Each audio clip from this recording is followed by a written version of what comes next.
कुलदीप नगर पहाड़ियों में बसा एक छोटा सा गांव अपने अंदर कई राज समेटे हुए था। सदियों पुराने रहस्य हवा में गूंजते थे। 10 साल का राज ये सब सुनता और सोचता। उसे अपने दादाजी की कहानियां बहुत पसंद थीं, बहादुर योद्धाओं और रहस्यमय जीवों की कहानियां। राज, जिसकी आंखों में उत्सुकता चमकती थी, उसे रोमांच का बहुत शौक था। उसका गांव शांत जरूर था, पर कहानियों वाले विशाल संसार के सामने बहुत छोटा लगता था। एक दिन जब सूरज आग उगल रहा था, राज गांव के बाहर खंडहरों में खेल रहा था। अचानक उसका सामना एक बड़े से बरगद के पेड़ से हुआ। उसकी जड़ें मोटी और उलझी हुई एक पुराने पत्थर के चारों ओर लिपटी हुई थीं। पत्थर आधा जमीन में धंसा हुआ था, अजीब से निशान लिए हुए था। उनमें से एक अजीब सी ऊर्जा निकल रही थी जो राज अपनी हड्डियों में महसूस कर सकता था। उसने धूल साफ की तो उसे एक ऐसा लेख दिखाई दिया जो उसने पहले कभी नहीं देखा था। जैसे ही सूरज डूबा और आसमान नारंगी और बैंगनी रंग में रंग गया, राज ने हवा में एक बदलाव महसूस किया। पत्थर पर बना लेख हल्के से चमकने लगा और जमीन से एक धीमी आवाज गूंज उठी। उसने हाथ बढ़ाया, उसकी उंगलियां अजीब प्रतीकों पर घूम गईं। एक झटका अचानक और तेज उसके शरीर में से होकर गुजरा। उसके आसपास की दुनिया रंगों के भंवर में घूमने लगी। ताबीज उसके हाथ में गर्म महसूस हो रहा था, मानो उसमें खुद की जान हो। जैसे ही उसकी उंगलियों ने उसे पूरी तरह पकड़ा, पूरा कमरा कांपने लगा। छत से धूल गिरने लगी और मशालें टिमटिमाने लगीं, मानो कमरे को अंधेरे में धकेलने की धमकी दे रही हों। एक भारी गुर्राने वाली हंसी पूरे कमरे में गूंज उठी, जिससे राज की रीढ़ की हड्डी में कंपकंपी दौड़ गई। मूर्ख प्राणी, एक आवाज गूंजी, प्राचीन और शक्तिशाली। तुमने उसे छेड़ दिया है जिसे अछूता ही रहना चाहिए था। दीवारों पर परछाई नाचने लगीं, मुड़ रही थीं और खतरनाक आकार ले रही थीं। राज के पेट में डर समा गया, ठंडा और कसा हुआ। वह दौड़ना चाहता था, अपने चारों ओर फैले उस अनदेखे आतंक से बचना चाहता था। लेकिन उसके अंदर कुछ था, शायद वही भावना जिसने उसे हमेशा रोमांच की तलाश में प्रेरित किया था, उसे वहीं जड़े रहने पर मजबूर कर रही थी। उसने ताबीज पर अपनी पकड़ मजबूत कर ली। बढ़ते अंधेरे में उसकी गर्माहट एक छोटी सी राहत थी। हंसी फिर गूंजी, इस बार करीब, जिसमें द्वेष का स्पष्ट संकेत था। तुम रोमांच चाहते हो छोटे, आवाज फुसफुसाई। तो तुम्हें रोमांच मिलेगा, लेकिन सावधान रहना। जिस रास्ते पर तुम चल रहे हो वह खतरों से भरा है। सफल हुए तो तुम्हें तुम्हारे सपनों से भी परे इनाम मिलेगा। असफल हुए तो तुम्हारी आत्मा अनंत काल तक मेरी होगी। आखिरी शब्द कमरे में गूंजते रहे, तब भी जब आवाज खामोशी में डूब गई। राज के पैरों तले जमीन खिसक गई और वह गिर गया। रंगों और परछाइयों के घूमते हुए भंवर में गिरता चला गया। वह जोर से गिरा, उसकी सांसें रुक गईं। आखिरकार जब उसने सांस ली तो उसने खुद को खंडहरों में वापस पाया। डूबता हुआ सूरज टूटे हुए पत्थरों पर लंबी परछाई डाल रहा था। क्या यह सब एक सपना था? उसके दादाजी की कहानियों से प्रेरित उसकी कल्पना का एक अंश? उसने अपना हाथ देखा, जिसमें अभी भी ताबीज था। अब वह गर्माहट से नहीं धड़क रहा था, बल्कि उसकी हथेली में ठंडा और भारी पड़ा था। जैसे ही उसने उसे पलटा, जटिल नक्काशी की जांच करते हुए उसने कुछ ऐसा देखा जो उसने पहले नहीं देखा था। एक शब्द एक ऐसी भाषा में उकेरा गया था जिसे वह अचानक समझ गया। ताबीज के पीछे झिलमिला रहा था। शैतान, इस पर लिखा था। डर ठंडा और तेज राज के भीतर तक चुभ गया। शैतान, उसके दादाजी की कहानियों में अक्सर जिन्नों का जिक्र होता था, अच्छे और बुरे दोनों का। वह किसी प्राचीन और शक्तिशाली चीज से टकरा गया था, ऐसी चीज जो उसके गांव पर अनकहा विनाश ला सकती थी। उसे जो उसने किया था, उसे उलटने का रास्ता खोजना था, उस बुराई को रोकना था जिसे उसने अनजाने में मुक्त कर दिया था। दृढ़ निश्चयी राज कुलदीप नगर वापस भागा। उसका दिल उसकी छाती में जोर जोर से धड़क रहा था। वह अपने दादाजी के घर का दरवाजा तोड़कर अंदर घुसा, हाँफ रहा था। उसके दादाजी, प्राचीन ज्ञान से भरी आंखों वाले एक बुद्धिमान बूढ़े व्यक्ति, आग के पास अपनी जगह से ऊपर देखा। मिट्टी से सने, पीले और हाँफते हुए राज के चेहरे पर एक नजर ने उन्हें बता दिया कि कुछ गड़बड़ है। दादाजी, राज की आवाज रुक गई। मुझे आपकी मदद चाहिए। वह शब्दों को बोलने में लड़खड़ा गया। खंडहरों, ताबीज, उस आवाज के बारे में समझाने की कोशिश कर रहा था जिसने रोमांच और अनंत अभिशाप की बात कही थी। उसके दादाजी ने धैर्यपूर्वक उसकी बात सुनी। उनका चेहरा गंभीर था। जब राज खत्म कर चुका तो उन्होंने आह भरी, एक थकी हुई आवाज जो सदियों का भार ढोती हुई लग रही थी। तुम खतरे से भरे रास्ते पर चल पड़े हो मेरे बच्चे, उनके दादाजी ने कहा। उनकी आवाज चिंता से भरी हुई थी। शैतानी जिन्न, फुसफुसाते हुए शैतान अपार शक्ति का जीव है। वह डर और निराशा पर पलता है। अपने दुष्ट उद्देश्यों की पूर्ति के लिए मनुष्यों की इच्छाओं को तोड़ता मरोड़ता है। राज का खून ठंडा हो गया। किंवदंतियां सच थीं। शैतानी जिन्न असली था, लेकिन अभी भी उम्मीद है, उसके दादाजी ने अपनी आवाज में थोड़ी मजबूती लाते हुए कहा। जो ताबीज तुम रखे हुए हो वह जिन्न को बांधने और उसे हराने दोनों की कुंजी है। यह तुम्हारा मार्गदर्शन परीक्षणों की एक श्रृंखला के माध्यम से करेगा। हर एक तुम्हारे साहस, तुम्हारी बुद्धि और तुम्हारे दृढ़ संकल्प का परीक्षण करेगा। राज ने ध्यान से सुना। उसका डर एक फौलादी दृढ़ संकल्प को रास्ता दे रहा था। वह अपने गांव को जिन्न की बुराई का शिकार नहीं होने देगा। चाहे कुछ भी कीमत क्यों न चुकानी पड़े, वह उसे हरा देगा। पहला परीक्षण फुसफुसाते जंगल के बीचों बीच है, उसके दादाजी ने गांव के किनारे धुंध से घिरे घने जंगल की ओर इशारा करते हुए कहा। वहां तुम्हारा सामना तुम्हारे सबसे गहरे डर से होगा। उन्हें जीतकर ही तुम अपनी खोज जारी रखने के योग्य समझे जाओगे। अपने दादाजी के शब्दों और घबराहट से भरे दिल के साथ राज फुसफुसाते जंगल में निकल पड़ा। ताबीज उसकी छाती से सटकर ठंडा पड़ा था। फुसफुसाता जंगल अपने नाम पर खरा उतरा। पेड़ों के बीच हवा गरज रही थी, शाखाओं को विकृत आकार में घुमा रही थी। गीली मिट्टी और सड़न की गंध से हवा भारी थी।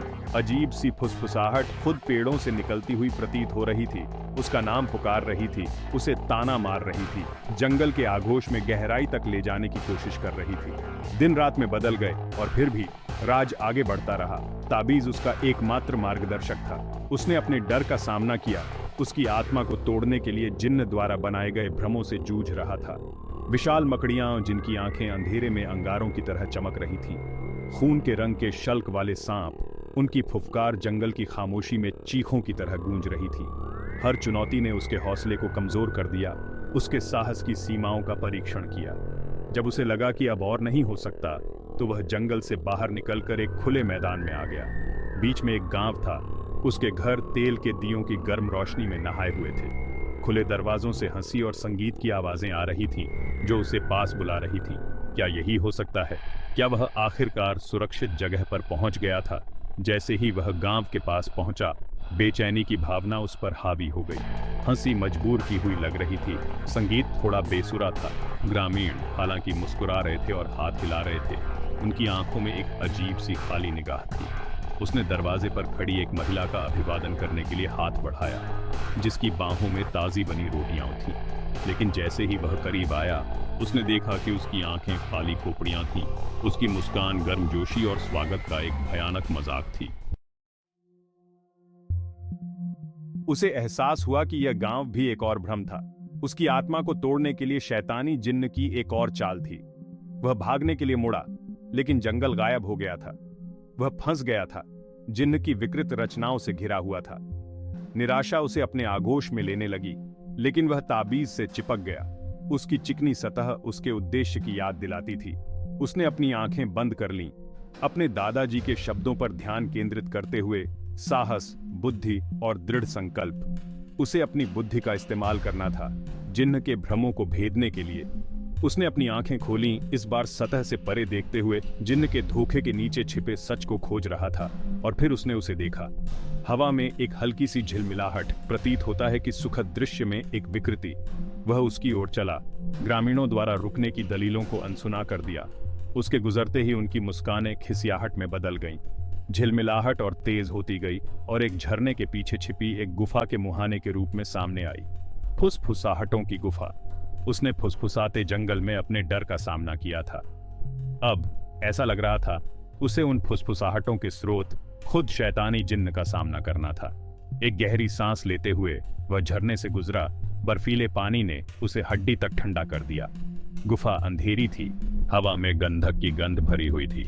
खामोशी में उसकी अपनी सांसों की आवाज अजीब तरह से गूंज रही थी। जैसे ही उसकी आंखों ने अंधेरे में देखना शुरू किया, उसने उसे देखा। शैतानी जिन्न, परछाइयों में लिपटा एक विशालकाय व्यक्ति। उसकी आंखें गर्म अंगारों की तरह जल रही थीं। उसकी हंसी गुफा में गूंज उठी, एक ऐसी आवाज जिसने दर्द और निराशा का वादा किया था। तो नश्वर छोटा बच्चा मुझे चुनौती देने आया है, जिन्न गरजा। उसकी आवाज तिरस्कार से टपक रही थी। तुम बहादुर हो, मैं तुम्हें यह मानता हूं, लेकिन अकेला साहस तुम्हें मेरे क्रोध से नहीं बचा पाएगा। जिन्न ने अपना हाथ उठाया और जमीन से आग की लपटें उठीं, जिससे राज के चारों ओर आग का एक घेरा बन गया। आखिरी परीक्षा, नश्वर छोटे बच्चे, जिन्न ने कहा। उसकी आवाज रेशम और बजरी की तरह थी। मुझे मात दो और ताबीज और तुम्हारी आजादी तुम्हारी होगी। असफल हुए तो तुम्हारी आत्मा अनंत काल तक मेरी होगी। राज का दिमाग तेजी से दौड़ रहा था। वह जिन्न से नहीं लड़ सकता था, ताकत से नहीं। उसे चकमा देना था। जिन्न के अभेद्य प्रतीत होने वाले बचाव में कमजोरी खोजना थी। उसने अपनी आंखें बंद कर लीं, अपने दादाजी द्वारा सुनाई गई कहानियों को याद करते हुए। जिन्न अपार शक्ति के जीव थे, लेकिन वे नियमों से भी बंधे थे। नियम की अगर सही तरीके से उनका फायदा उठाया जाए तो उनका इस्तेमाल उनके खिलाफ किया जा सकता है। उसने अपनी आंखें खोली। उसके दिमाग में एक योजना बन रही थी। वह जिन्न के ही अहंकार का इस्तेमाल उसके खिलाफ करेगा। बहुत अच्छा शैतान, राज ने कहा। उसकी आवाज आश्चर्यजनक रूप से स्थिर थी।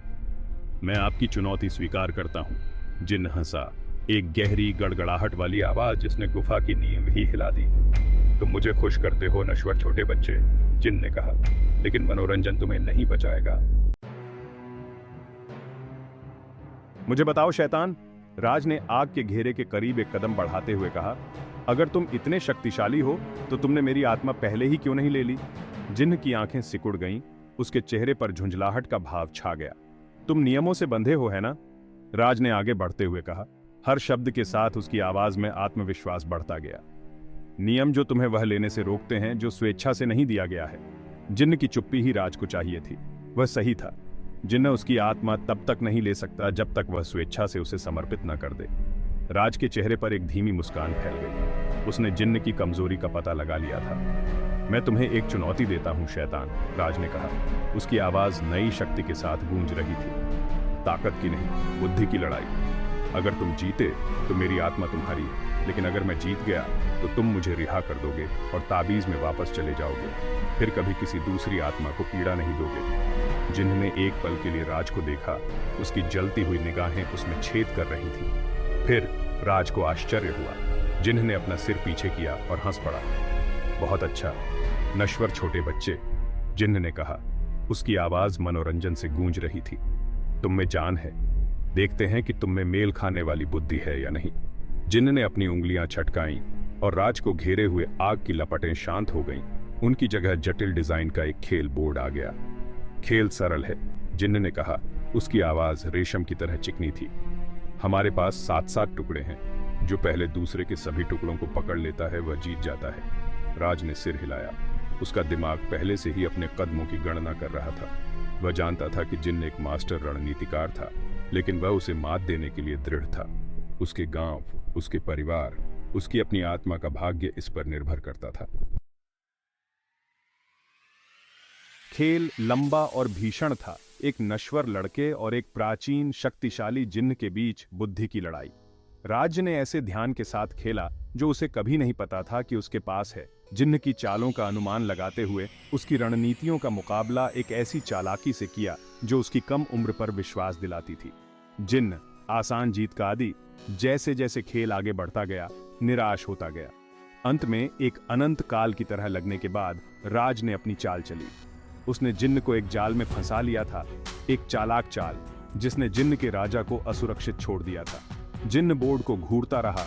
उसकी जलती हुई आंखें अविश्वास से फैली हुई थीं।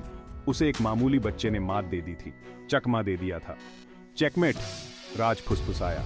उसकी आवाज खामोश गुफा में गूंज रही थी। जिन्न गुस्से से दहाड़ा। ध्वनि पृथ्वी की नींव ही हिला रही थी, लेकिन अपने क्रोध में भी वह चुनौती के नियमों से बंधा हुआ था। अपनी कलाई के एक झटके से उसने खेल बोर्ड और राज को घेरे हुए आग की लपटों को गायब कर दिया। तुम जीत गए नश्वर छोटे बच्चे, जिन्न बड़बड़ाया।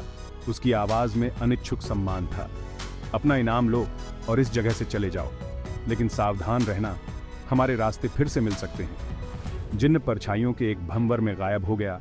ताबीज में वापस चला गया जो गुफा के फर्श पर चमक रहा था। राज ने ताबीज उठाया। उसकी सतह अब छूने में ठंडी थी। उसने अपने डर का सामना किया था, एक शैतान को चकमा दिया था और अपने गांव को बचा लिया था। वह हीरो था।